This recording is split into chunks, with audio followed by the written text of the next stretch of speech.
Hey yo people! It's time for some good old WIP Wednesday.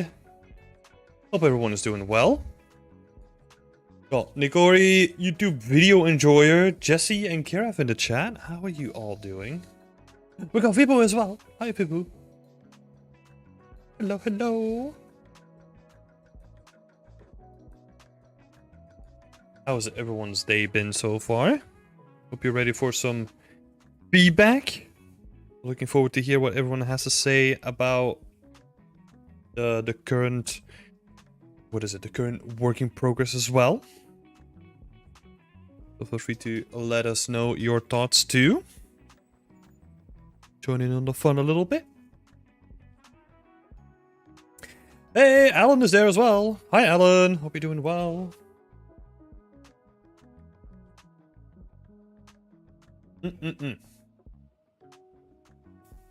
Oh, I'm just sharing the Discord. That's not what I wasn't meant to be doing. Oh, and then this bugs out. Rip. There we go. Here we go. Oh, Egg is in the chat as well. Hi, Egg. No, it's not Egg. Let's keep that between us.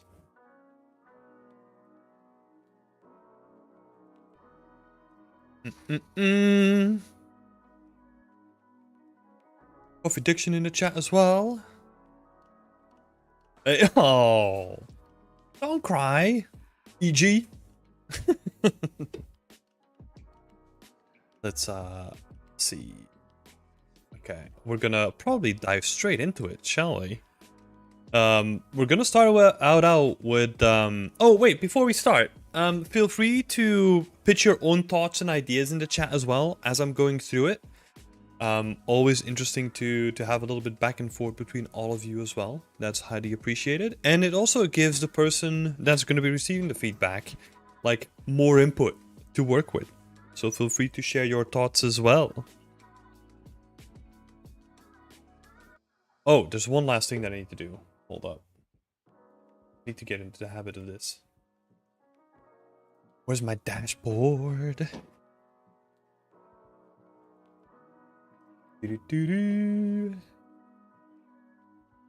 There we go. Oh, we're cooking. That's good. Okay, so Generius, let's start. Basically, the first environment for me where I'm doing everything from scratch and not using any mega scans. Would be nice to get some feedback on the scene overall, but maybe also with the brick tiling texture. Wait, so let me make some notes here, right? Let's make sure that we have like a nice color to work with. Oh, this is tiny. Tiny.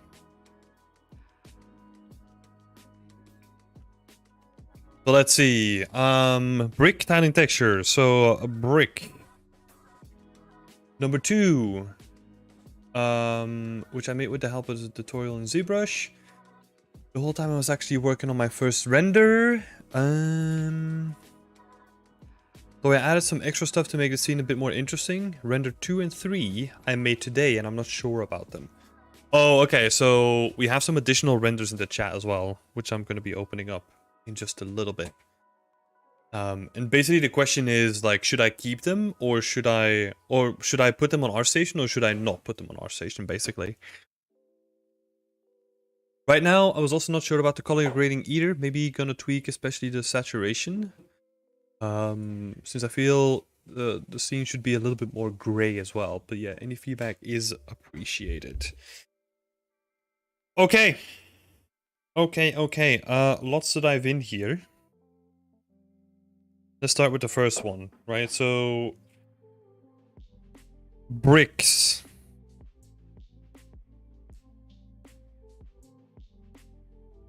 So the reason why I'm looking at this frame only and I'm not picking out like the renders that you shared, right, is because this is the only thing that matters, right? Like if it doesn't look good in your final scene or like in wherever you're going to apply it, then it doesn't really matter. You have to do some adjustments, right?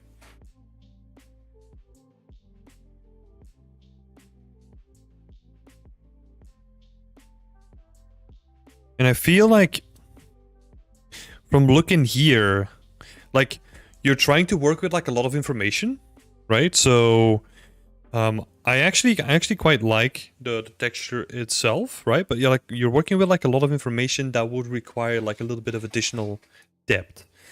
So I would actually recommend to look into parallax occlusion mapping for the bricks.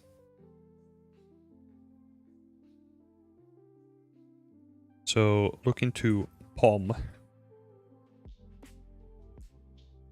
This is not really complicated to set up. I'm assuming you got a height map anyway. So it's going to be relatively simple to set up. The reason why I say so is because you have like a lot of shadows happening caused by like very strong normals, and like giving with POM, that's going to give you like a little bit of like actual, well, or like perceived depth, right? Because POM is still kind of faking it. Instead of having to try to get a lot of depth out of the normal. Like a normal can only do so much, right? Also,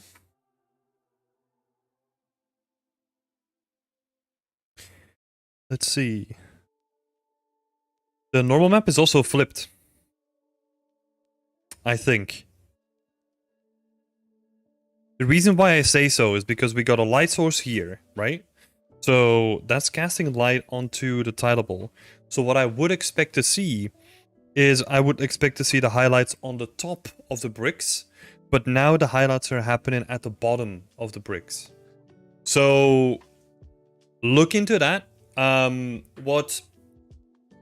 What basically is a difference? You have two different kinds of let's call them modes, right? Or like ways of processing a normal map. It's OpenGL and DirectX. The only thing that's relevant to us is the difference between the two of them is that the green channel of the normal map is flipped. So a really easy thing to do here would be to go, well, what are you doing it manually? Like let's say go into Photoshop and invert the green channel to flip it. Or if you're doing it in Substance, let's think, where are you baking it? I'm only seeing ZBrush. Let's assume Substance Painter. Just, you have to change your export profile to output DirectX instead of OpenGL.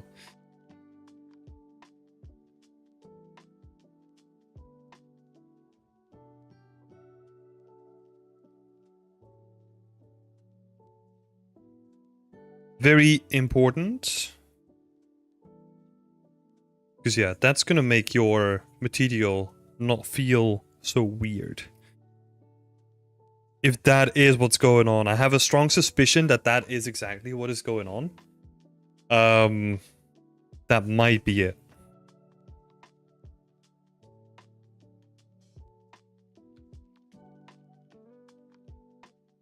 Honestly, I thought it was DirectX for me, but I will look more into it.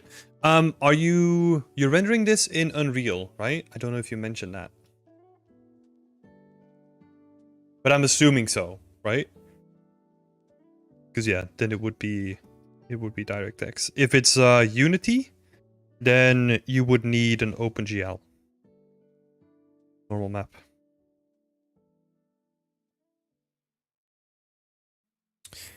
Yeah, I thought so. Yeah, but I think the rest of the bricks look nice.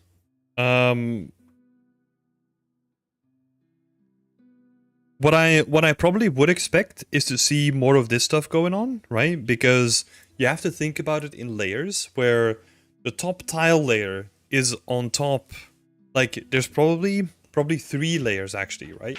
So you have the brick wall, then some sort of, I don't know what the correct term is here, but like some sort of like mortar or like cement to hold the tiles in place, and then you have the tile layer on top of it, right? So keep that in mind as well. So I would probably expect to see like a lot more of this kind of stuff, especially around the areas where the tiles have been ripped off, like quite recently, right? Like you're doing here. This is quite nice actually. But yeah, I would probably want to see like a little bit more of that.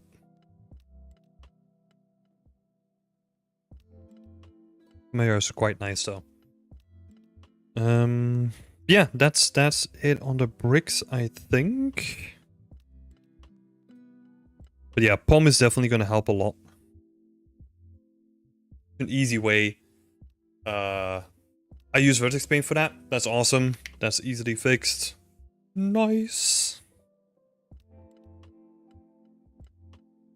Cool, and then we're going to go through your points and then I'll give some general feedback as well.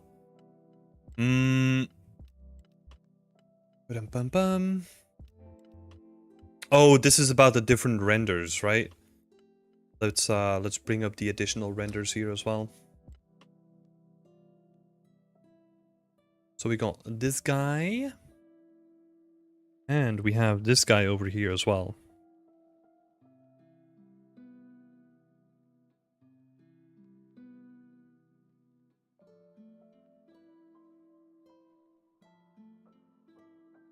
Let's have a look.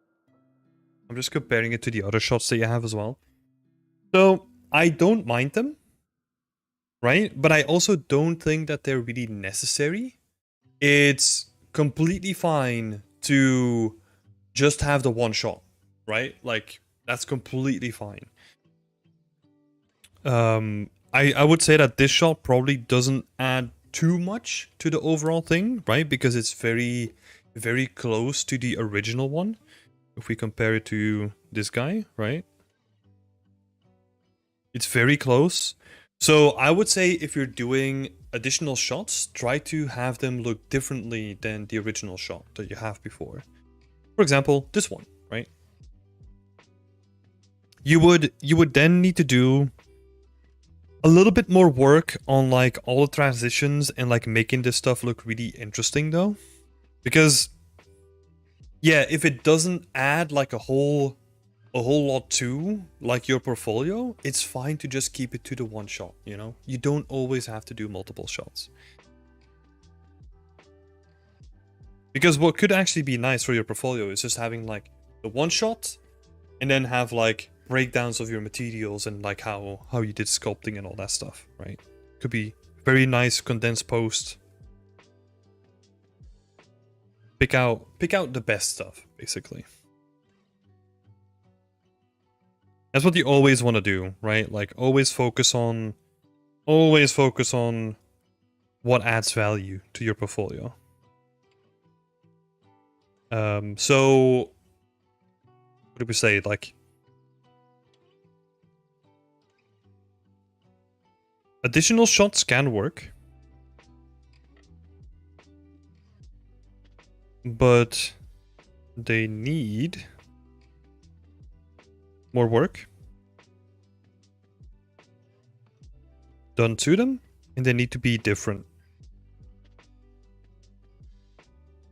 or add value, right? Like add something different to your portfolio.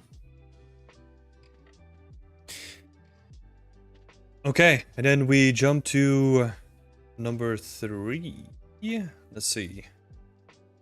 Or something change and improve them, or maybe just delete it. Right now, about the color grading, I'm gonna tweak it, especially on the saturation. I feel like the scene should be a little bit more gray. Yeah, I think you're right, especially if we compare the two. Like, it's really easy to see. It's really easy to see that there is a difference between the two, right? What also is a big difference is the light, right? Like, look at the light being cast by... Sorry, it's a little bit clipping here. Like, there's a light source here, but the light isn't as strong as the light that you have here, right? It's actually... The mood completely changes because your light is actually way brighter compared to the one from the concept art as well. It makes it less spooky.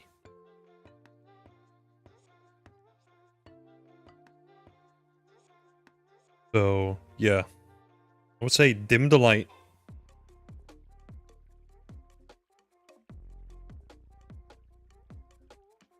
Dim the light, stink. Water is animated and there's a video to it. Awesome. Okay. One thing that I noticed, and this is the typical thing, or like not a typical thing, but this is a thing that usually happens when you translate something from 2D to 3D. You have to watch out for the details. And with details, I mean, you have a door, right? There's a double door here. Why does the wall still continue? And 100%, right? Same happens in the concept art. But this is where, when we translate something from 2D to 3D, we also have to do due diligence and look at these things, right? We have to translate something from like just on paper to like actually walkable and all that stuff. So make sure that you notice some of those things, right? Like pay attention to some of these things and question if the things are logical in the concept art. Because we're also there to improve upon the concept art and add like our own spin on it and add like logic to it as well, right? So definitely add a door here. Or not a door, but like an opening, right? Like a door opening.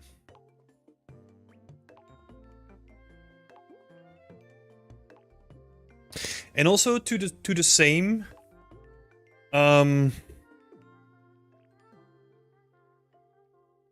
I thought it's just different rooms. So, wait, let's have a look. Yeah, it could be, like, no matter how you perceive it, right? Like, even if it's, like... if it's a double door, or if it's a single door, like, you would still have... Let's say it's a single door, right? As an example. It's not a double door. You would still, if you were to swing this shut, you would still see a door here. Like a door opening, right? Because this is not enough space to hold this wide of a door. Right? So you're gonna have, like, maybe the frame is not that big, right? Maybe the frame is just like this, but you're gonna see a gap in the door anyway. Like, or like a doorway.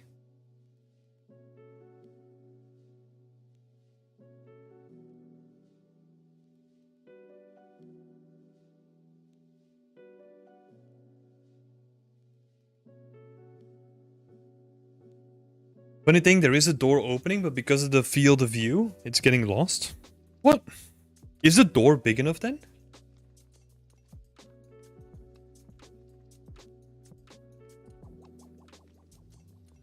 Because yeah, I definitely would expect you to see the door frame, for sure.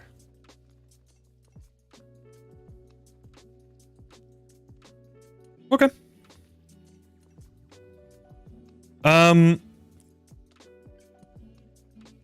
Yeah, but I think what happened here in the concept, like, you can, well, if you pay attention, well, like, not what I was doing, right? You can kind of see the door frame in here, even.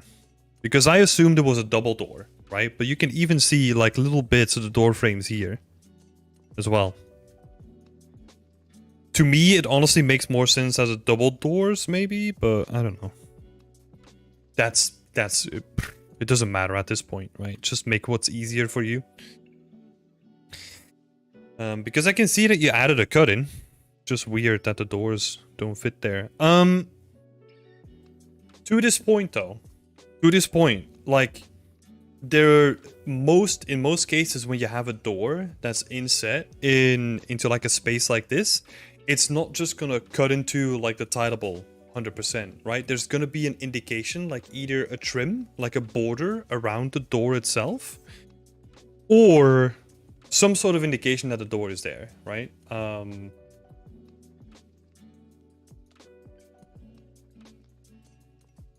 don't know if I can quickly find something here. Depends on... I mean, stereotypical doors, like wooden doors, right? They kind of have a frame around them. Hello? Sorry, my tablet is spazzing out again.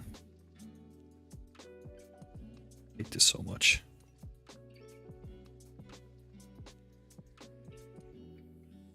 Oh, there we go. Jeez. So yeah, I mean, this is a stereotypical example, right? But it's not a wooden door. Trying to see if there's like other examples. Yeah, my point is basically some sort of framing around the door, right? Like it can be minimal, it can be like something like this. Usually they have like decorative pieces to indicate that the door needs to go there. Depending.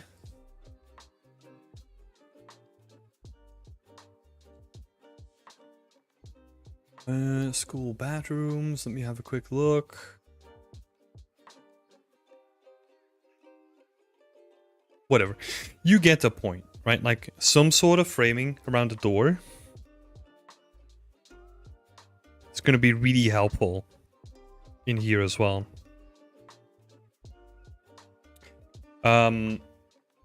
Another thing that, yeah, I don't know. It's probably not worth mentioning. So the door frame.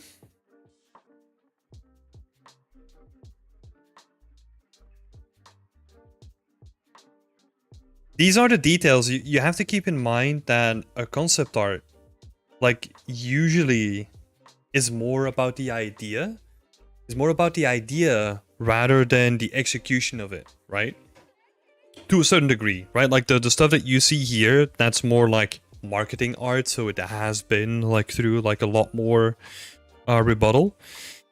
And, well, rebuttal and like art direction revisions and all that kind of stuff to make it look extra spicy.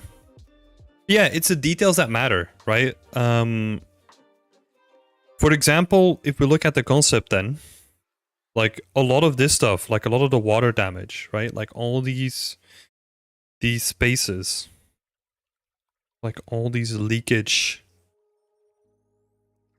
Yeah, just all the water damage here, right? Adds like a nice effect, like a nice gradient. Let's have a look. There's probably like way more you can do because the door itself is submerged, right? So the bottom of it is probably going to be like rusted out or like flaky in painting. Right? So integrating that as well. And to our previous point as well, right? It kind of depends on what kind of vibe you wanna get, right? But I think this is meant to be Rust, right? But currently, maybe this is again like a normal map issue that we mentioned before. The light is coming from here and is casting a rim onto here, making it feel like this is on top of the paint, right? And Rust usually goes into the paint. It's the paint layer that gets stripped away, and then it affects the base metal that's underneath it. So, yeah. Normal map. Think. Okay, that's interesting to hear, because I'm curious how precise environment artists have to stick to the concept.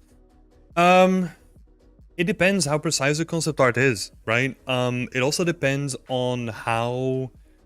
It depends on a lot of factors, right? Like how precise it is, how strong the vision is of an art director, because if you have an art director who is like, hey, look, I'm gonna look at a concept art and that concept art is completely to my liking, 100%, then there's probably going to be less leeway for a 3D environment artist to come in and add their thoughts on top of it, right? Might still be a little, but less than you would normally expect. If you have like an art director who's a little bit more free thinking and would allow for like people to have their own input as well, like you can probably move way more within that stage. But ideally what you want to get, and it's always cheaper to do it in concept art, is that the concept art gets fully approved and that you can just focus on the execution. But there have been moments where I've sat down with the concept art, like with the concept art team or artist that's working on a specific thing, and then said like, hey, what do you think about this? Right? And then you kind of help each other, brainstorm together.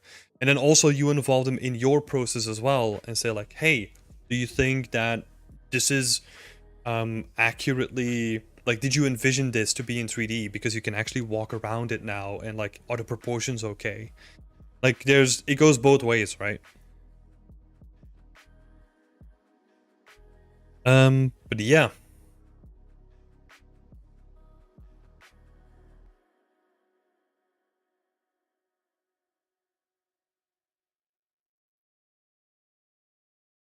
Yes. Yeah, I think the last thing, I was kind of already saying it, right, is I want to see more cause and effect happening where like, oh, this place is flooded, but where's like all the water damage here, right? Like, I want to see more of that.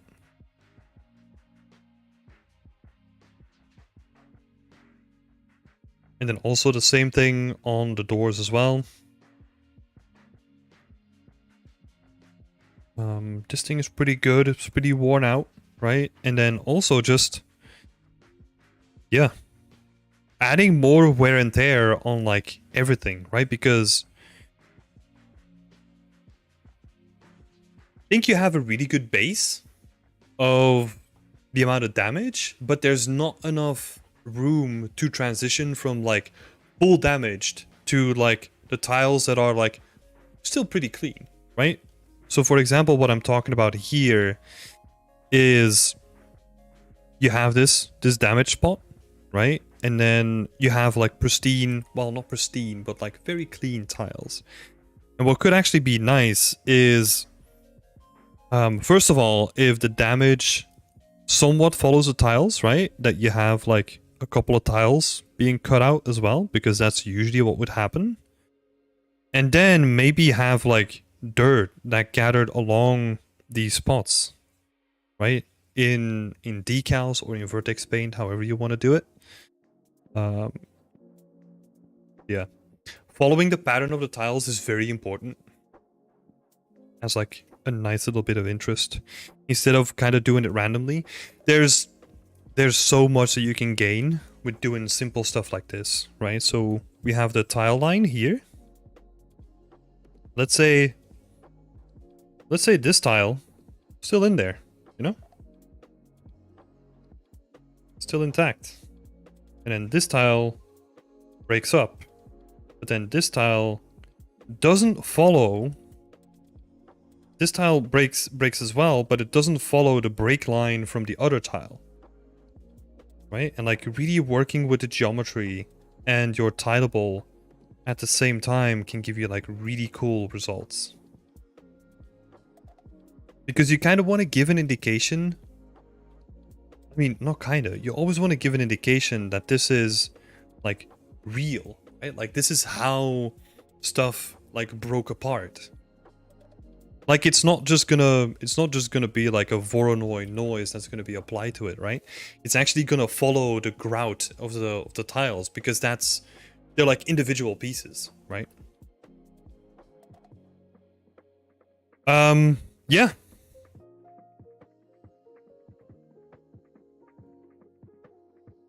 Let me just finish up some notes here.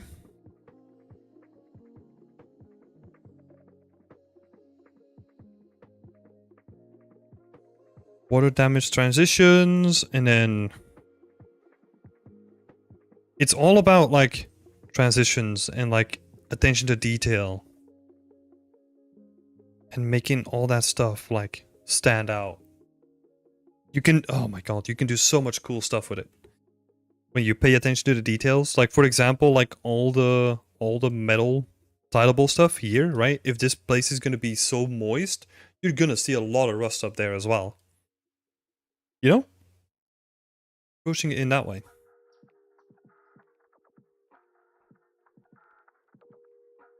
And then also, I mean, yeah. Sorry, I'm getting very nitpicky now, right? Like how do these attach to the wall? Right? Like looking into how these frames actually work in real life. I don't think they work like that necessarily.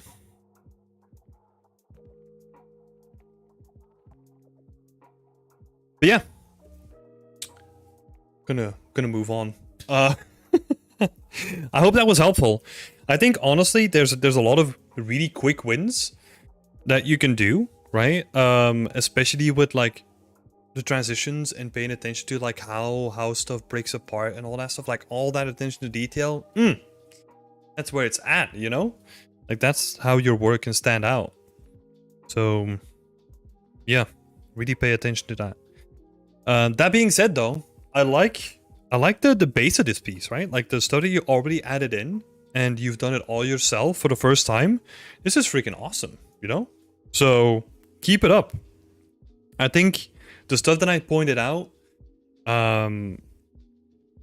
is going to be relatively minor to the stuff that you've done up until this point. So looking forward to the next update. Thank you a lot. No worries. Happy to help. Next up, we go to Populous.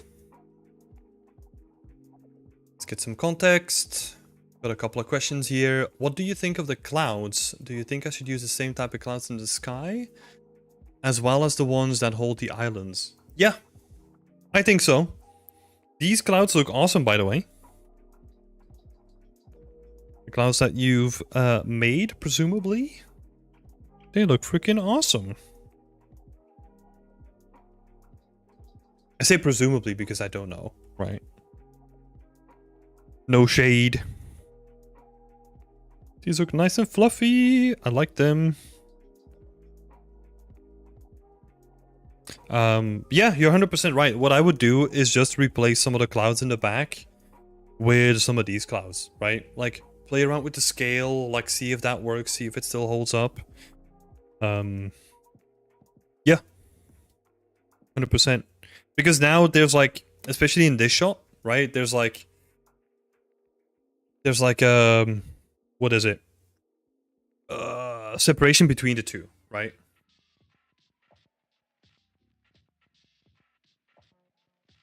You're going to remake them with the help of an effects artist from the studio I took a course in, so they will probably end up even better soon enough. I'm gonna deviate a little bit, right? I'm gonna also share some like just general advice for everyone. It's totally fine to just use clouds that you've bought, or if you found like free clouds or wherever you get them from, right? It's totally fine to just keep them in there, right? You don't have to make everything yourself. Because as an environment artist, the chances that you're going to be doing like VFX at all, pretty small, you know, pretty freaking small. So don't worry about it too much, because when a company is going to be looking at your portfolio, right, and they're going to be looking at the clouds, is going to be like, oh, that's a nice little bonus. But it's not going to cost you like any points if you don't make it yourself. Little caveat there. And then the second part is, what do you think of the vines that are placed? I know they're still messed up, but I couldn't find the time to make them properly. Do you think they will look cool once they're done properly? On that point, I have no idea. It depends on how you do them, right? I've got no clue. That's all in your hands. What I will say is whenever you're doing vines, right? Like try to connect them somehow to like other things. Maybe that's the intent here, but you kind of want to have like all these bits like kind of connecting to like a place where there's soil, right? Because that's where they usually would grow. So all these little bits, you probably want them to like connect up with each other. Then have more of them here.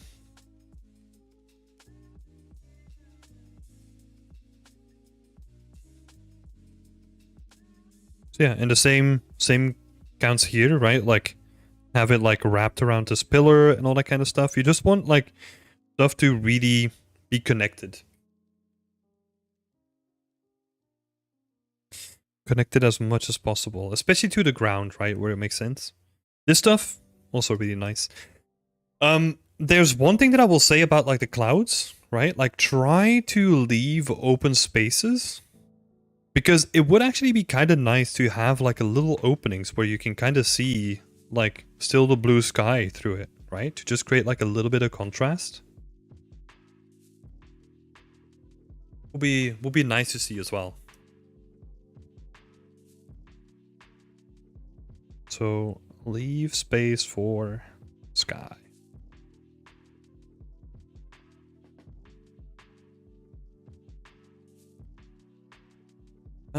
Then your question was, do you have any general tips on how to create them? Because these feel way too bland and weird. Would you reckon maybe using SpeedTree for this kind of thing?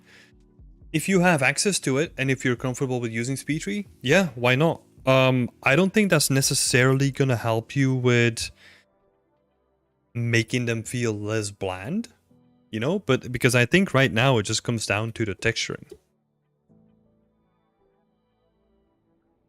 Right? Like there's nothing really happened here yet. If your vines are gonna look like the trees, for example, right? Once you have like done a texture pass and the leaves on them are actually gonna look really nice with like some of these, what are they called? Like nerves? Leaf nerves? You know what I mean. Once you get a texture pass going, I think they're gonna be you just need to make sure that it is logical, right? That look at ref, see what kind of leaves grow on vines. If you're going for like a stereotypical ivy, or if you're going for like very moist, like hanging vine stuff, right? Because they do grow in different ways, and they probably have like different leaves attached to them as well. You're also finding it hard for the wood part to look proper, even though it has a decent texture attached. It still looks bland, I think. The wood is just too thin. It doesn't look like it has a decent texture applied to it just yet, you know?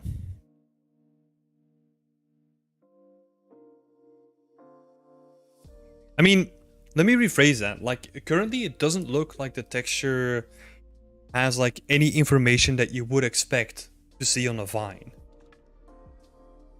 Right? Like, you would want to see, depends what sort of vine you're making, right? But at least some normal detail where you can see that the vine is kind of twisting and turning and pulling. Like it needs some more information than what it currently it almost just looks like a base color with like a little bit of base color variation, but there's not too much going on there just yet. You know what I mean?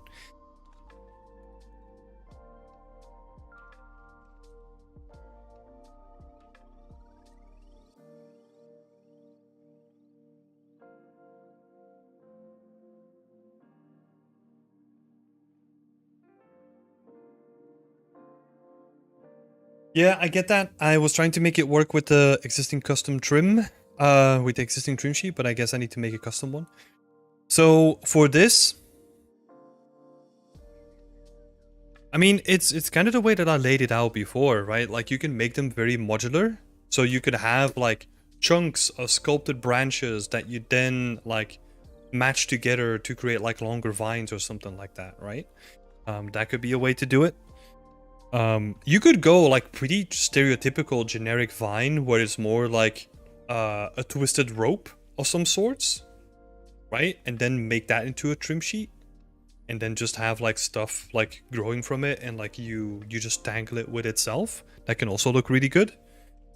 It depends, right? I think in this case it comes down to looking up like a little bit more ref, right? And finding out what exactly it is you want to do, and then how to approach the texturing for it as well.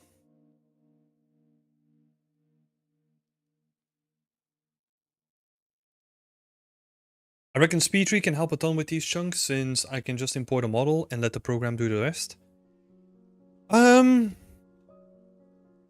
I mean, I know what you're saying, right? Because P3 has like collision detection that it can like grow stuff on like other things, right? Could be a thing to test out. Yeah. Are you using splines in Unreal Engine? They can give you a bit more control if you make chunks. Yeah, but that's only gonna that's only really gonna work. I mean, we discussed this a bit back, I think, as well. This is only gonna work for like pieces that connect to other pieces. Right? So like these connection bits, you could make that work with a spline. But where it then needs to attach to like a block, like a building, that's where it's not gonna work for splines anymore. You need something dedicated. Right? So try P3. That could work. Yeah, that could work too.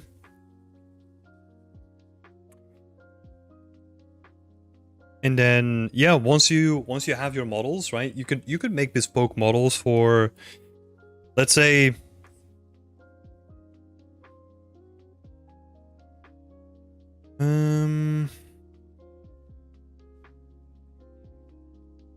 so this is where I've never tried that in P3, right? But I'm gonna assume that there must be a way where you can reuse branches, or well, branches probably gonna be done with a tileable, right? Because you can use a tileable on this stuff too, right? And just add like a bunch of interesting looking stuff on your tileable, where you have like just generic looking like knots and gnarly bits of wood and all that kind of stuff. Because I'm thinking about bark, right? So in P3 you would apply bark, and that gives you like way more flexibility in terms of like where the vines are going to grow, because nothing's going to be uniquely modeled or anything like that, right? So you can just model and just keep it to the tileable and just hide the seams like at the back where it's going to be facing the walls anyway, and you should be good. So that's probably the way that I would go. And then your way of trying to do it in P3 is also going to be like 1,000 times easier, because you can just let the thing grow and then boop, just apply the tileable on top of it. Right? Very easy.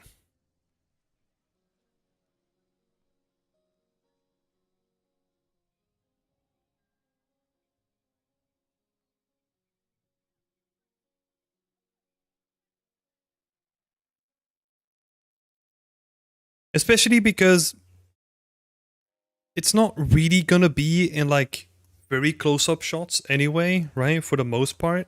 And if it is, you can just hide it on the back of some buildings, right? If it's really bothering you that you're not getting like the best look ever, it's still gonna look good, right? Don't get me wrong. But yeah, there's always gonna be a loss of details, like fine details, especially when it comes to like transition between branches, right? So if you have like branching happening, it's going to look a little bit weird with just like a simple tileable applied to it, because you're going to introduce a seam there, right?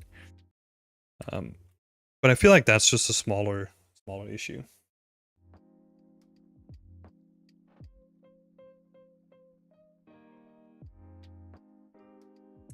Another problem I have is that the foliage shader will be a little inconsistent, since all the other foliage are based on like a sphere with specific shaders, and this one will have leaf cards. Yeah. You'll just have to use a different shader for that then.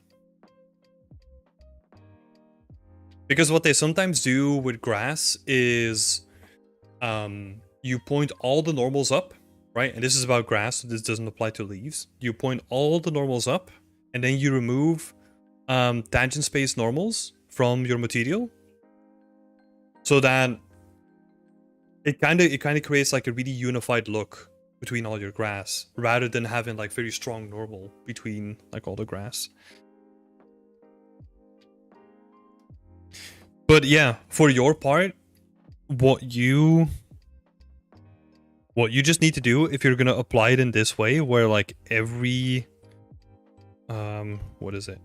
If we go here, where in your case, if every little leaf is just gonna be like a square card, You're not gonna need any fancy stuff, right? It's gonna be pretty straightforward. Yeah, you did say that you didn't have too much time, right? So that's where time and testing comes in.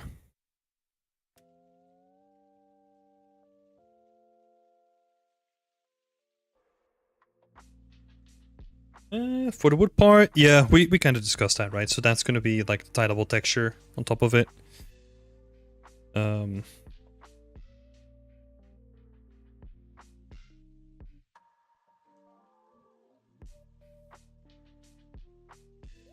Go to sky. I think the placement of the vines is pretty good though. They're in most of the places where I would probably add them to. So yeah, looks nice. Nice one. Definitely space for testing. 100%. Yep. I just despise the program since I never managed to get good results, but I guess it's time to finally learn it. No need to. It will make your life easier. Yeah. There's also add-ons for Blender. Like there's like a vine growing simulation kind of thing. It's pretty popular. I've never used it myself, but there's probably like a ton of add-ons that do that kind of stuff. Basically it's the same thing.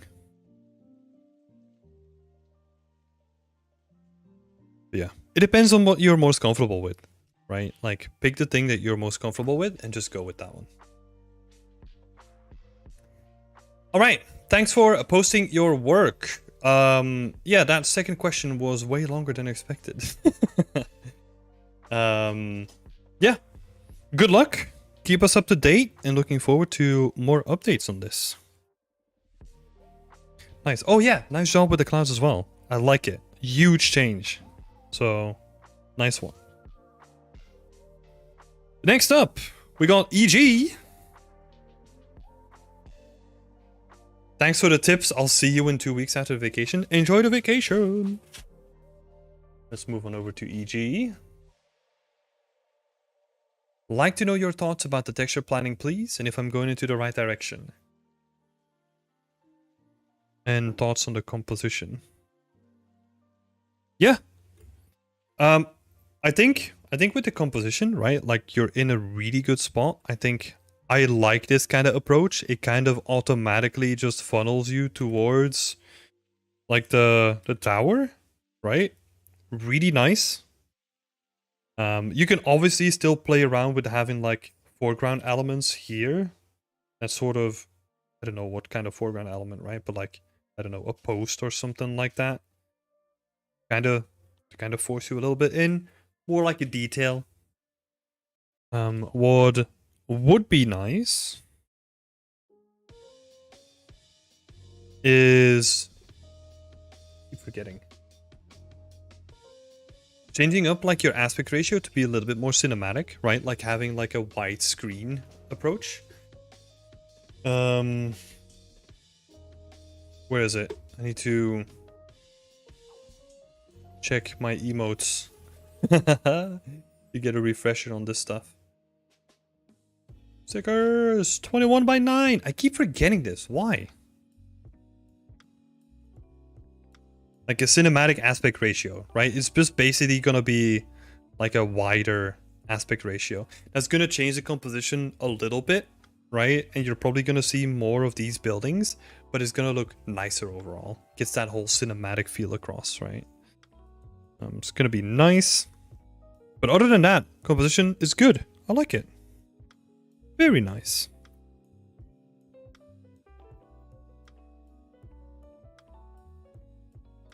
Love it. Ding. Then, your texture breakdown. Mud bricks. Got brick wall. Got the tower.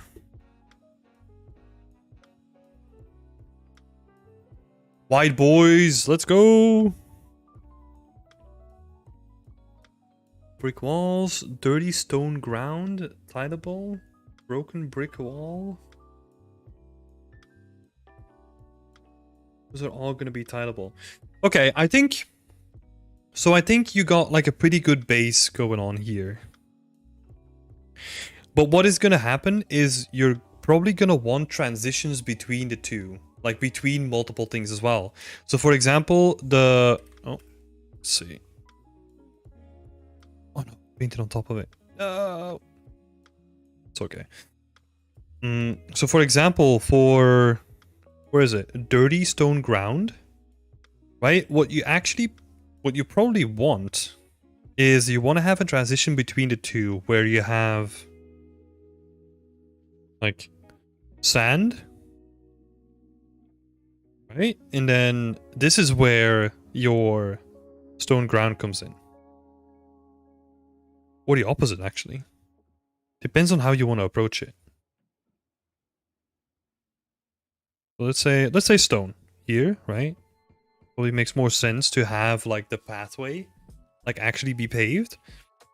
And then once they get closer to the buildings, you would have a transition that goes from like stone to sand. See what I'm saying? And then the same thing is going to happen on the walls as well, where you will have brick walls, but you also want to transition with something else. For example, sandstone, right? Or plaster or something like that. So you will have brick walls plus plaster. Dirty stone ground plus sand. And then broken brick wall. I see. Okay, so broken brick wall, that would just be like with damaged stones in between, right? Yeah, that could work. Yep. Yeah, and vertex paint between them. Nice. So you're gonna have a combination of like brick walls, which is number 1, broken brick walls, which is gonna be number 2, and then not necessarily plaster, but maybe sandstone walls or mud walls or something like that, right? Kind of like you have here, right? Like you have mud bricks, but then you probably also want just like generic mud so that you can have like a transition between the two. And then maybe this mud can be reused for instead of plaster as well. But that's going to be mud. Because just having one tileable on a building is always going to look weird. You need some stuff to transition from, in your case, especially the ground, right? Like a transition from like sand onto sand. So you have like sand here. Okay. And then you kind of want to have like sand here as well. And then you would have like brickwork. And like make nice transitions between the two. It'll look real nice. And then the same sort of thinking can also be applied to the tower, right? It depends on how far you want to push it. Like, let's say if you want to have... What would be a good example? Let's say you want to have oak wood, right? So like a darker colored wood, and then something that's like a little bit less in color, like a little bit lighter, right? What that could be, you don't necessarily have to make like a new texture, but you just multiply a color on top of it so that you can change the color a little bit. And then you would have like 2 material instances basically using the same textures, but you just multiply like a color on top of the base color. And that gives you like a lot of flexibility in how you color stuff in the engine, rather than making like a new texture set for it as well. If you want to look that up, the way that I would look that up is tint material. Tint material, Unreal Engine, right? Like just type that into Unreal Engine. Dink. Just type that into Google or YouTube, whatever. You're gonna find some stuff that's gonna point you in the right direction. You got trim sheets here as well, which is good. You can, oh yeah, the blue. The blue is all trim sheets as well. It's awesome. The balconies are unique bakes. They don't need to be. So for the balconies, right? Like I would do this stuff, like all the balconies here. You can make that out of trims and tilables.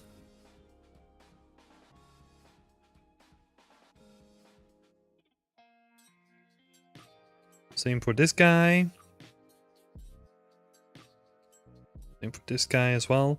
And then where I would use a bake is where you want like nice detail in your scene, right? So for this, I mean, you could use a tileable as well, but I think it could look nice when you have like a bake of something that is a little bit more unique, right? So for example, if you have like the cloth and it hangs from the side as well. So let's say you have something that's a bit more like this, right? Something that's a bit more like that. Could be done with a bake. I would still do that with a tileable myself and just add a little bit more geo. So I can basically use no bakes in this entire scene. Yeah, you can. Yeah. You 100% can. It depends on how you approach things, right? Because maybe... Okay, no, I'll give you an example of where bakes could come in handy. For example, when you're talking about broken brick walls, right? And you want to add like a ton of nice like damage on here, I would have the majority of the wall be a tileable. But then have like a collection of bricks that are like in different states of like being destroyed, and then add them on top of the tileable, because you're not really gonna have that look good with just a tileable or a trim sheet or anything like that. That's where I would use bakes. And they're super flexible as well, because once you got like a set of tiles, right, you can then also add the tiles in this wall and have like a little bit more of geometric detail, right? So you can actually see like the brickwork coming out or going into the wall. Always looks nice. That's exactly what I'm planning for that wall. That's awesome. Yep. That is awesome. And then you can also use that here on your arch as well, right? Like on this section. Because, yeah, that's gonna need a little bit of geometric detail as well. But yeah, that's the way that I would approach it. But yeah, like I said before, like I like the way that you laid everything out, right? This is awesome that you're doing this planning, and I think you got like a really solid core idea. It's just sometimes you need to also take into account like little transition textures and stuff like that. Yeah, awesome planning. This is great.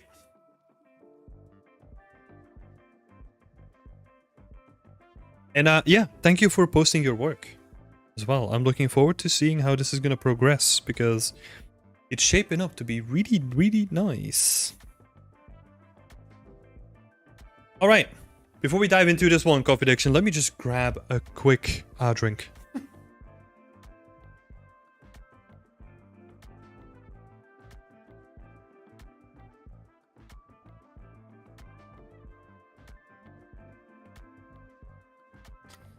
Thanks a lot, Tim. No worries.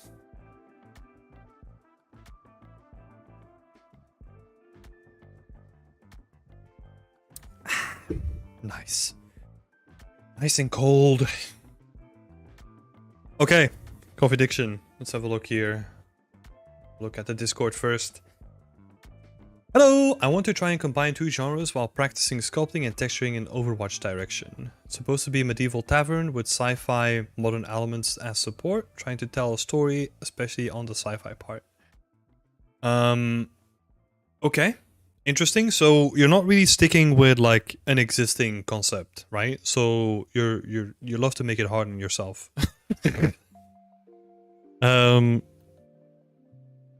Cool. Would making it a natural ground be a better idea?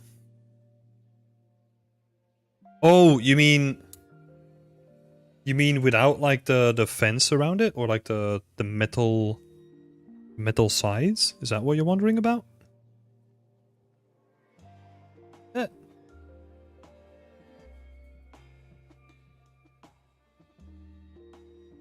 What?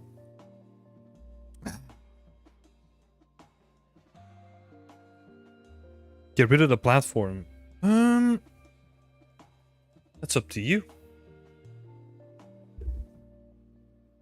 I mean, if you're going for a sci-fi element, like having it on like a floating platform or something like that could make sense, right? You just have to indicate like how people are getting onto this platform. Like, where's the entry point? Right, because it could be nice to have like a little dock here that has like a little bus stop sign where people just like, whoop, they zoom in, they get out, and that's how they get to this place. You can do all kinds of stuff with this, right? I would definitely think about, yeah, just like how would you get to this place, right? Like who comes to drink here, like all that kind of stuff. It's gonna help you with the logic of the place as well.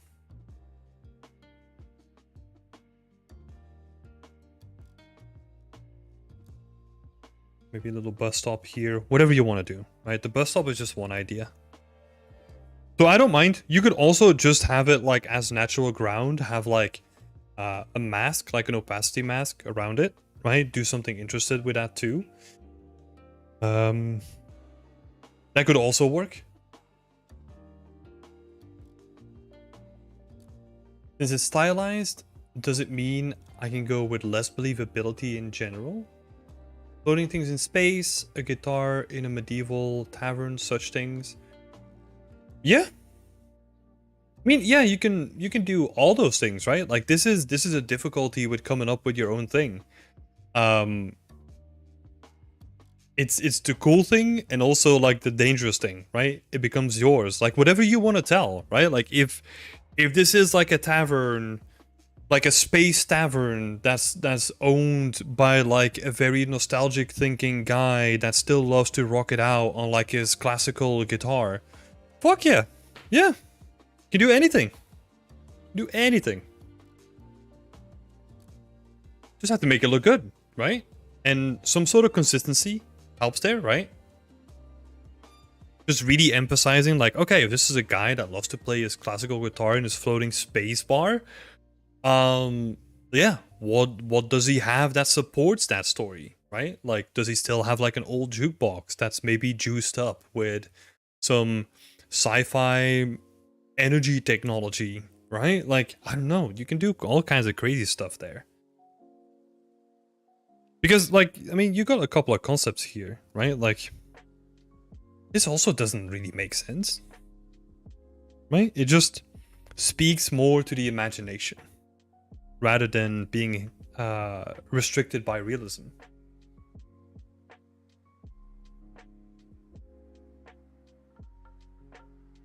There's no such thing as doesn't work. Well, it comes more down to like how far you can stray away from the believability before people don't recognize it anymore, right? So, as with everything, there's like the 80-20 rule where what you want to do is 80% believability and 20% new. I mean, you can play around with those numbers, right? But you want to make sure that a lot of it is believable, and then you add something on top of it that becomes like very interesting. Because if you were to switch around those two, then you end up with something that people can't really connect with because it's too far out of the realms of possibility and what they can imagine to be real. Right, so you need to be careful that, let's say we take our idea of like our very nostalgic classic guitar music playing spacebar guy, right? If we then turn that into like an alien, right? We don't really know what that looks like, or like an alien that kind of looks like an octopus but has like a lion for a head, and then they don't really eat the normal things but they consume this pink goo, and then they don't really play guitars but they play like a weird maybe saxophone looking thing, but it doesn't really look like a saxophone. It becomes just this mess of ideas that has no consistency between them, and we can't relate to it anymore, right? It becomes very, very unrelatable for us. That's why, like, if we look at robots, right? Boston Dynamics, all that kind of stuff, everything is kind of labeled towards something that a human can connect with, right?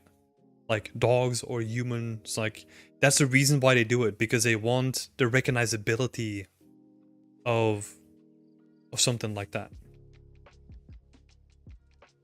So the same applies here too, right? Just make it logical. If you add your own spin and you're just bashing two timelines together, that's totally fine.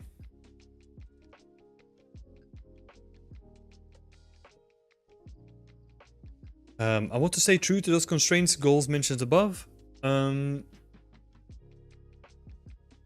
I mean, those are no real constraints when it comes to the ideation, right? Because you mentioned, I want to combine, let's see. You want to combine two genres, practicing sculpting and texturing in an Overwatch direction. It's supposed to be a medieval tavern with sci-fi and modern elements as support, trying to tell a story, especially on the sci-fi part. Pretty broad, right? Like in constraints. You can do a lot with those things. So that's probably the first thing that I would do is, and also like looking at your inspiration or your references, right? Like, I think they're very loosely connected to your idea as like, oh, it's floating in space.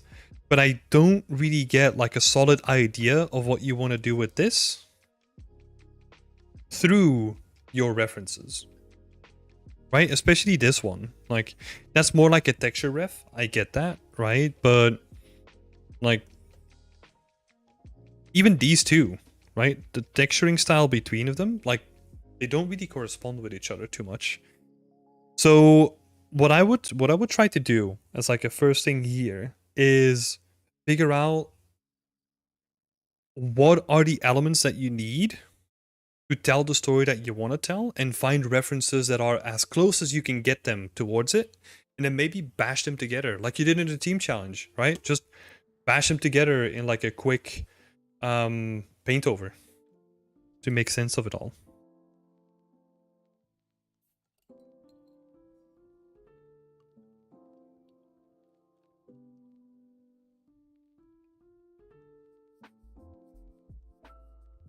Yeah, I can tell that these are like texture references, right? It's clear. But it's just, even with this whole mood board, just all of it, like, the only relationship that I'm seeing here is something with food and floating, right? You know what I mean?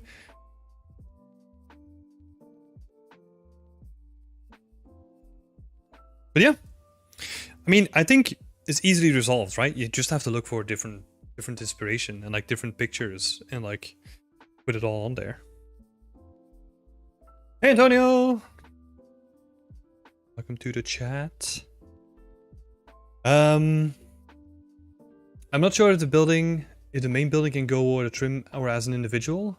It will look different from other wood meshes for sure, but have worse quality with trims. Not necessarily. I think what you can do for the main building, you could kind of do combination, right? Like, have unique endpoints and then have the main thing done with a tileable or a trim or something like that. You could combine the two. Whereas like some of these endpoints, you could do unique sculpts and make them look real nice. Or like, let's make it even simpler, right? Because your geometry actually works perfect for this idea. What I would do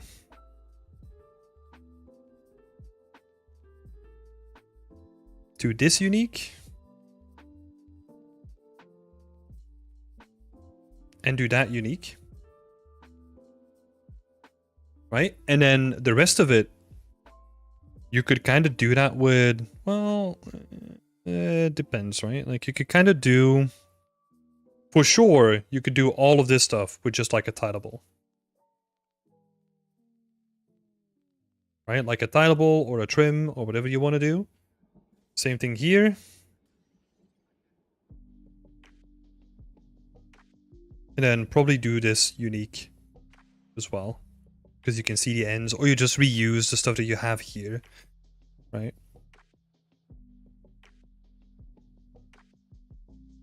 Kind of thought things looked much different if baked and trims combined using the same wood texture.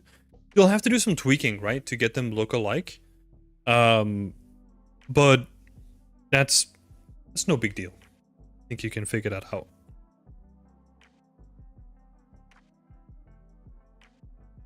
So it's always case by case, right? You always have to look at it where the reason why I jumped on this is because I saw these metal straps and I was like, oh, that's perfect because I can hide stuff with that.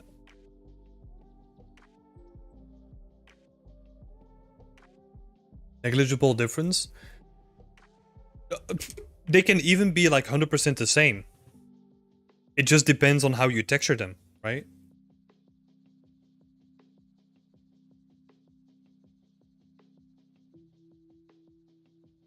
And this can all be trim or tileable as well. And then just make unique stuff where you need unique stuff, right? Like where you need like that geometric detail to look really good.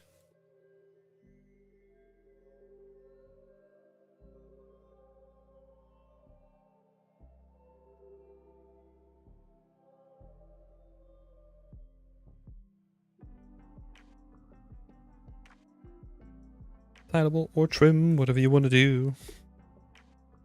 Yeah, this is cute though. Cute little thing that you bash together here, right? It's cool. You can add a lot of character to it. And it's gonna look real nice.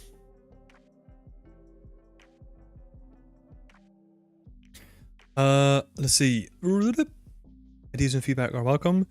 Yeah, I think that was it. Thank you so much for posting your work, Coffee Diction. Appreciate it. And best of luck. Best of luck. Looking forward to seeing more updates in the future. Next up, we go to Guillaume. Guillaume is wondering.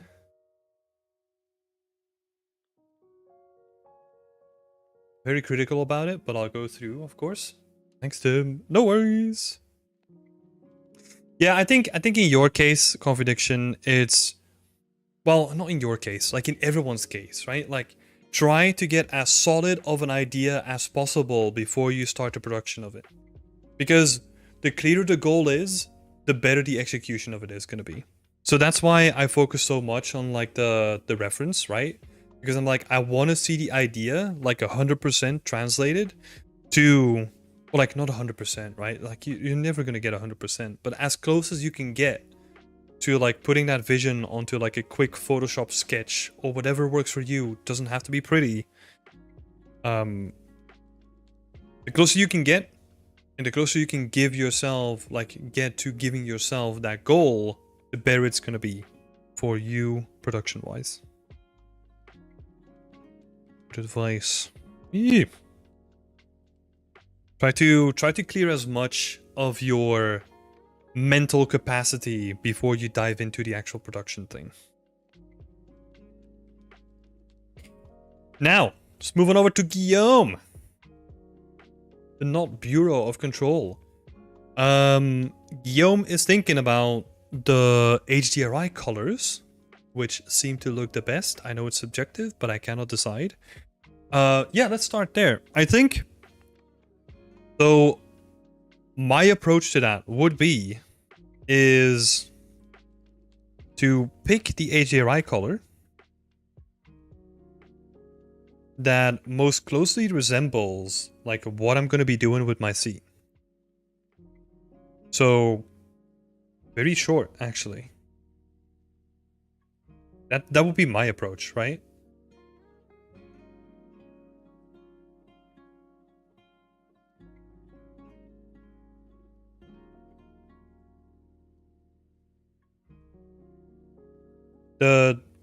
I'll explain it a little bit more, right? Because let's say for an easy example, right? Let's say for an easy example, you have a scene that looks exactly like this one, right? Let's assume that this is your full scene with like this sort of color palette and it's like very grayish, right? Then seeing something that's going to be very bluish is going to be very weird, right? Because it's like, wait, what? These tiles didn't look blue when I was looking at the full scene. What happened here? Same for something like this, right? Which is like really contrasty and like really out there. Like it's almost cyberpunkish, like in its colors, right? Not quite there, but it has like a very bold color palette. So what I would go for are probably the ones that are a bit more muted in this case, right? If this were the scene. I like this one. This one would be pretty nice. This one, not really, because it's a bit too bright. This one feels a little bit too muted, like a little bit too toned down, especially where you want to be looking, right? In this case, it almost feels like the back is lit up for us to look at, but we're not looking at the back. You know what I mean? Like it has like a very strong rim light, but the actual part where you want to focus on and look at is not lit up.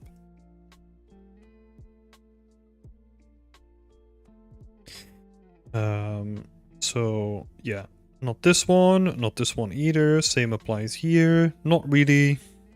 This one is quite interesting. And then I think now we're coming down to like personal choice. Because I think these four, well, maybe if I'm being really critical. Wait, no. So like these four, let me put like a little thingy next to them, right? That's where I would be like, okay, cool. Out of these four, which one do I then prefer, right? And this is where it gets like a little bit personal, a little bit, so yeah, take that into account. But if we're really critical, I like this one because I like the way that these two highlights kind of work together. They have that color contrast. I don't really like how dark some of the tiles get over here, so I would probably like still cut this one out.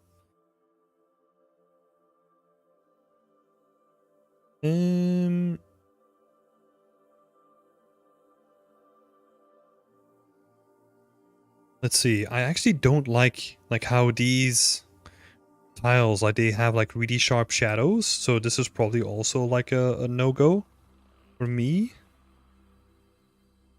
Same can be said about this one as well, right? Because we got this highlight here as well. So we're gonna cut out this one. So that means that I would probably go, for me, right? I would go with the middle one. Yeah, and the top one. Doesn't really apply because it has like the same kind of very contrasty nature, right? I just try to go through like my thought process, right? So maybe that helps you in like deciding like what you want to go for. Again, it's hard to tell, right? Because it's very personal, and at a certain point, you just have to make a choice, right? Or you could, I guess you could kind of leave it up to the community and say like, hey, look, A, B, and C, vote on which one you like, guys. Let's go. You could do that approach as well. I like a little bit more control when it comes to my portfolio, but you could do that.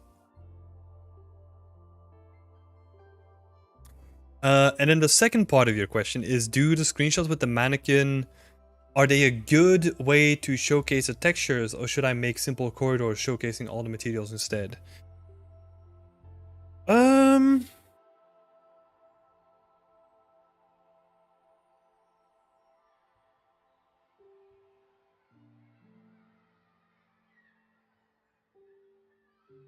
This is a tricky one, right? The reason why this is a tricky one is because Brutalist architecture is gonna be very boring by the nature of it, right? It's intended to be boring. So I don't think there's too much that you can do to make it interesting. But I know that you had a conversation with Will about this, right? So I think making a small scene where this is going to be represented a little bit better, yeah, it's going to be better, right? For the end result, for sure. Rather than showing it off on like a wall like this. I also don't know what your intent is, because it depends on what you're going to be doing with the rest of the scene, right? If we're still going to see like the big scene and then these are going to be breakdowns, that would be fine. But if this is going to be, let's say if this is the main scene or the main shot, then try to do something more with it. That's the way that I would treat it. So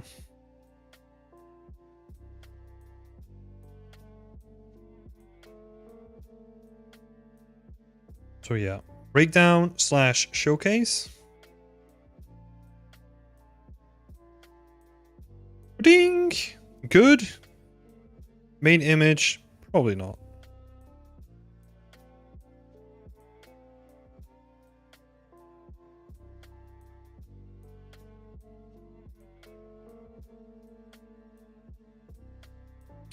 The big scene is most likely going to be scrapped. I feel nothing but contempt when I look at it. Yeah, then you'll have to come up with another scene, right? Because I mean, look, you could still showcase this, right? But then it's no longer about a scene, it's more about like a material. You know what I'm saying?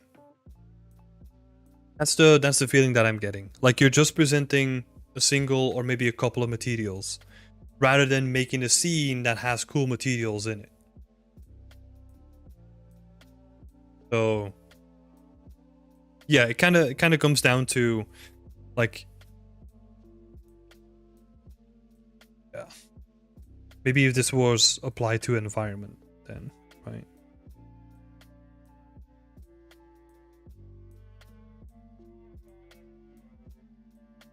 So yeah, what I mean is that if this were to be applied to an environment, like showcasing it as like a breakdown or showcase is good, but not as a main image. Because if this is the main image, then it looks just more like a material at this point.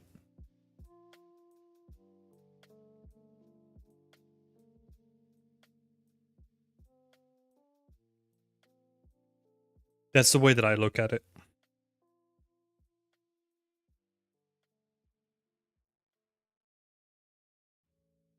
Okay, Guillaume. Good luck, I would say. I kind of heard rumblings that you were thinking about scrapping the big scene, but that's unfortunate, man. Like, yeah, that sucks. That was an interesting looking scene. Yeah, okay. Let me know what you think about it, right? And if this was helpful or not. And thank you, as always, for sharing your work as well. Looking forward to the next update. And then last one, we have Jonah. Thank you so much for posting your work, Jonah, and welcome to the community. Love it.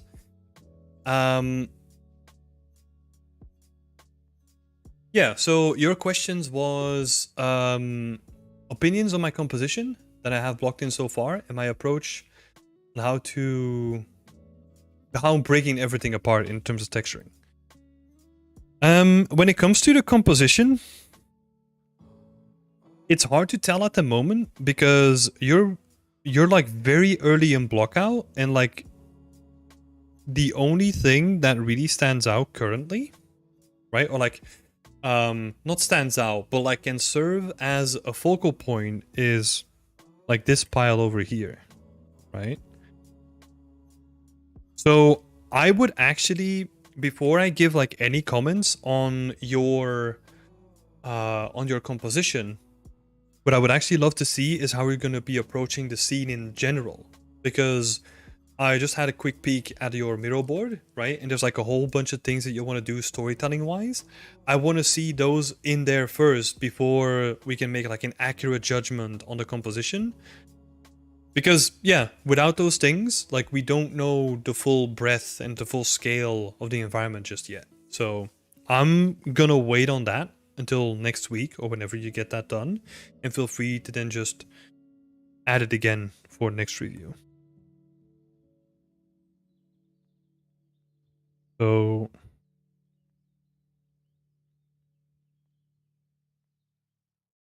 I'm just gonna add like missing components. What I will say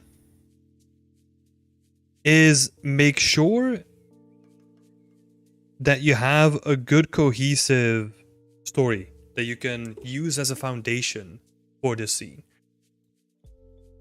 Because what I saw on your mirror board were like snippets of ideas, right? You were trying to combine like a bunch of ideas that were still like not really connected.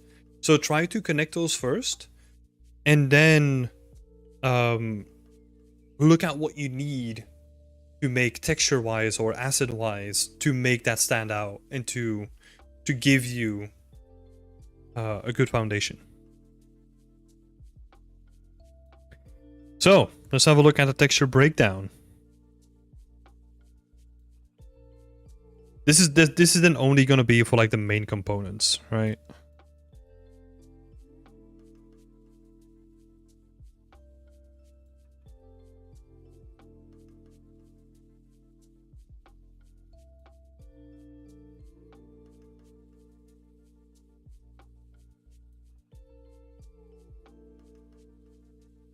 Hey, Jonah here. I've got the story down for what I'm going for now. Apologies, it wasn't clear on the board. Oh, okay. Yeah, I'm looking forward to how that's going to be reflected in the visuals then next week. That's awesome to hear. You got the story down though. That's nice. Sorry, to be fair, I only also had like a quick look at the mural board, right? So apologize for that too.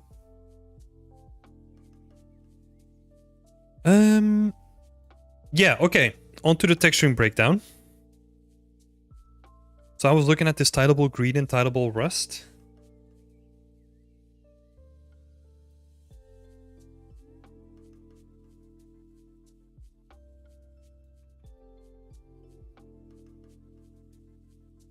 I'm kind of thinking, right? So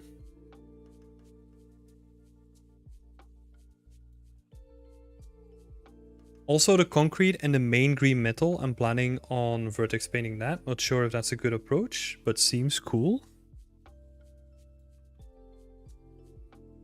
Oh wait, which metal? Are you talking about the rust?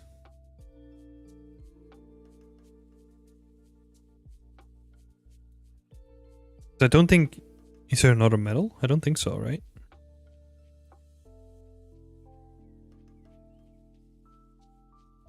Because for this one, I was almost thinking that you don't really need the tiny green and the rust. Okay, because for this one, I was actually thinking that you don't need to do like any vertex painting. You could almost just... Yeah, I'm thinking it's gonna look pretty unique though. I was about to say that you could have like the rust baked in to the tiling, right? That's what I was supposed to, what I was gonna say. But that depends on a couple of factors, right? It depends on what kind of textile density you're going for. Like basically how big the texture is and how much you're gonna be needing of it. Like in terms of like per meter. So yeah, you could still do like a rust trim decal. That could also work.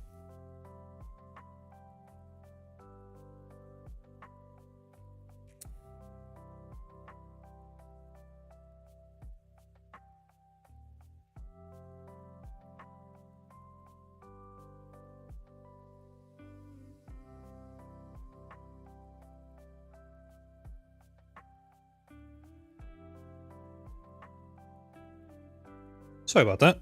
So yeah, like a rust trim decal. Yeah, that could also work.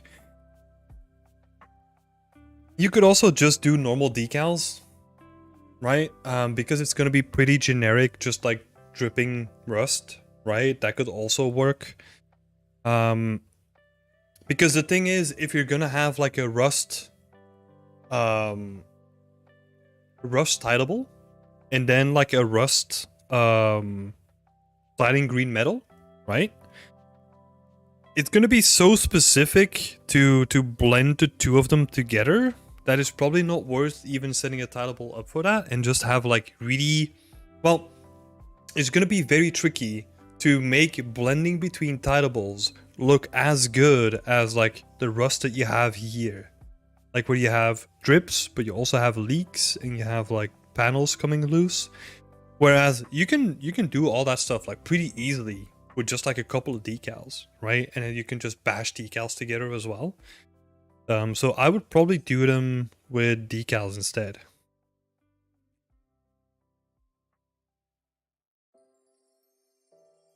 And I think if you still want to explore vertex painting, right?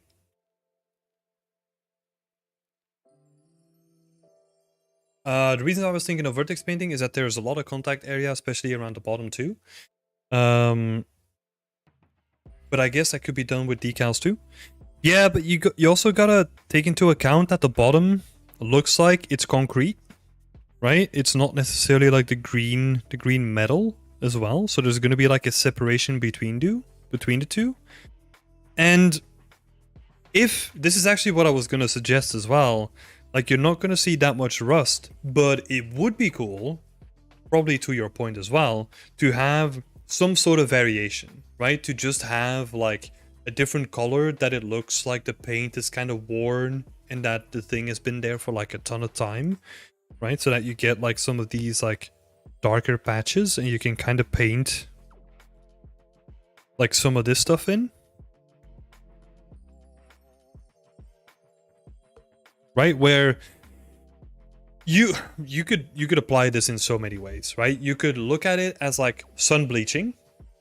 So you're probably gonna have like a more intense color under here because it's not gonna receive as much sun as the main body of it.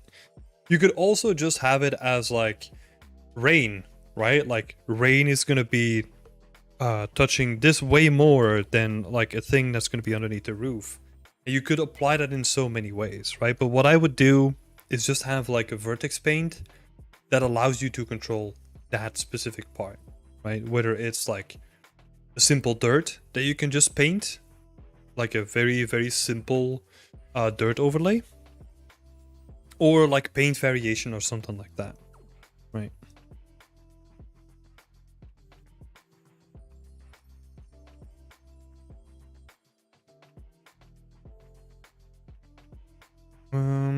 Dirt, sun bleach. There's a lot of options when it comes to this. That could be a dirt titleable. Yep. The reason again why this works better is because that dirt is gonna be applied in like a much more, like a much more generic way compared to the rust, because the rust was only gonna show up in like very specific things, right? And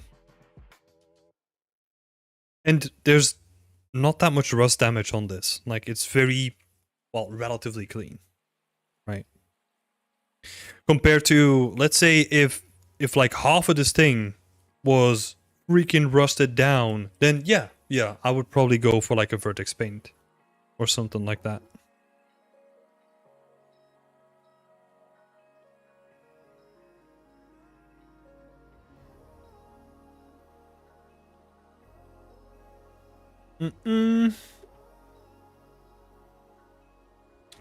Yeah, the rest.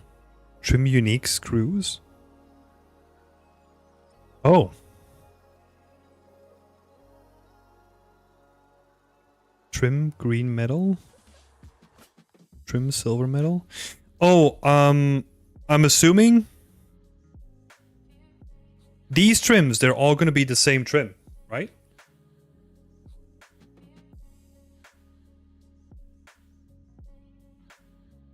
I'm assuming so.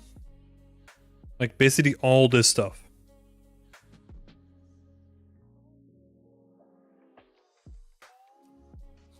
All the same sheet. Okay, cool. Yep, that's good.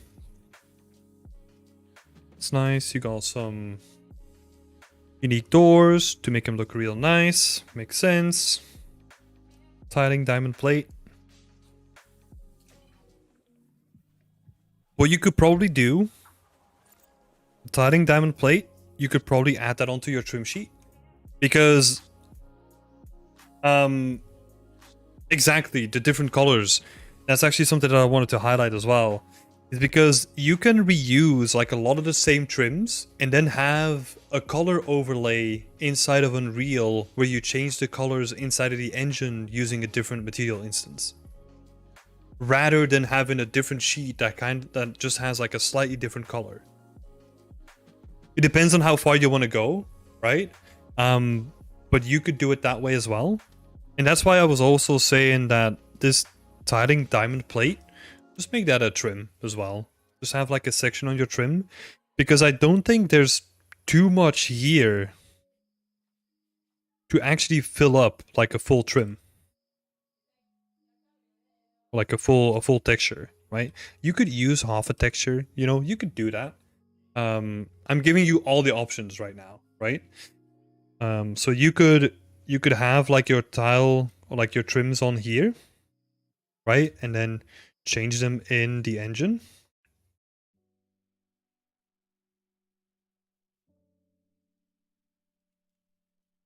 I would definitely do that for sure.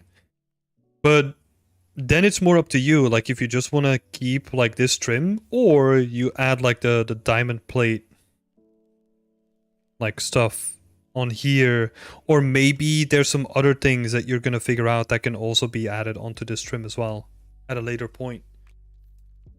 Perhaps. Right, so that you have everything in like the one trim.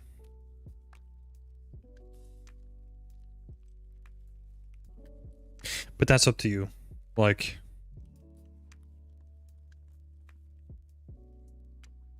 this could be like a 5. Well, it depends, right? Like, let's say.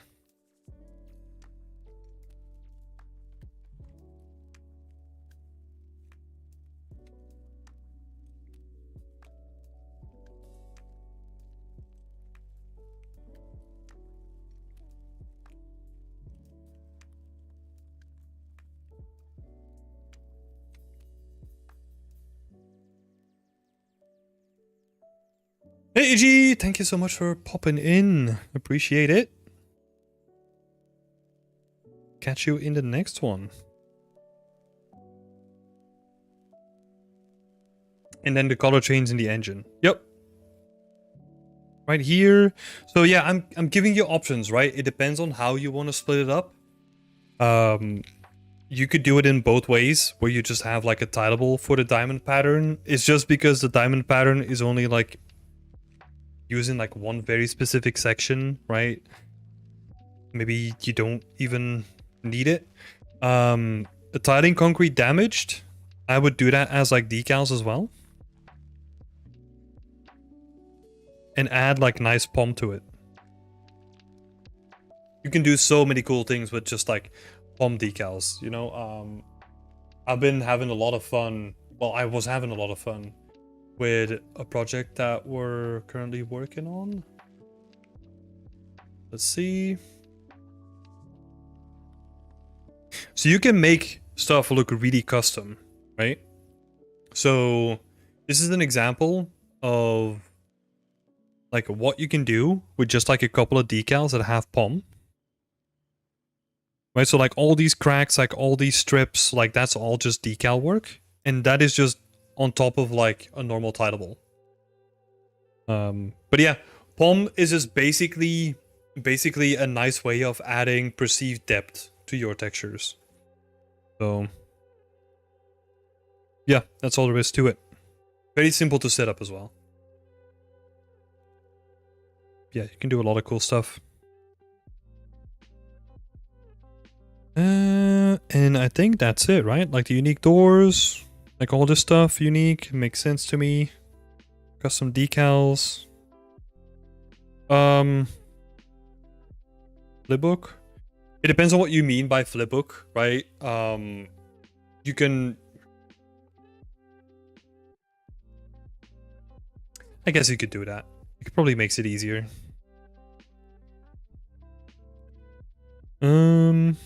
Because it is a curved object, right? So you probably want to have projecting decals.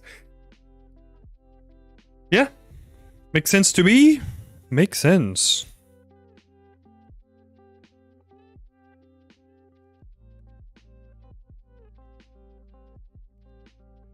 Awesome. Yeah. I think that's going to be it. Right? I think don't really have anything more to add on this. So yeah, I've kind of given you like a bunch of options, right? Feel free to think about it, like see how you're going to implement it for yourself. And yeah, I'm just really keen to see this block out coming together, because then once we have like all the pieces in play, like even though they're like very crude block out meshes, right? Doesn't matter. Once we have that in play, then we can actually start looking at the composition and like if the focal points are in a good place and all that kind of stuff, right? So yeah, I'm really curious what you're gonna do with this. Keep us up to date. And for the people that are new, just in general, right, in the whole stream, if you want to get your work feedbacked, I'm gonna remove the WIP Wednesday review, and if you want, you can re-add it next week, and I'll happily review your work again. Just as a little side note. Yeah, but thank you so much for putting your work up, Jonah. And again, welcome to the community. Happy to have you here. Okay, people. That's nice. I think we didn't go over 2 hours for this time, so I'm gonna take a win whenever I can get it. I'm gonna thank everyone for being here. Thanks for all putting up your awesome work. Freaking talented bunch of people, as always. I love to see it. Yeah, and I'm looking forward to seeing all the updates in the next week or the week after, whatever you're most comfortable with. And I'll see y'all in the next one. Stay creative, everybody. Bye bye.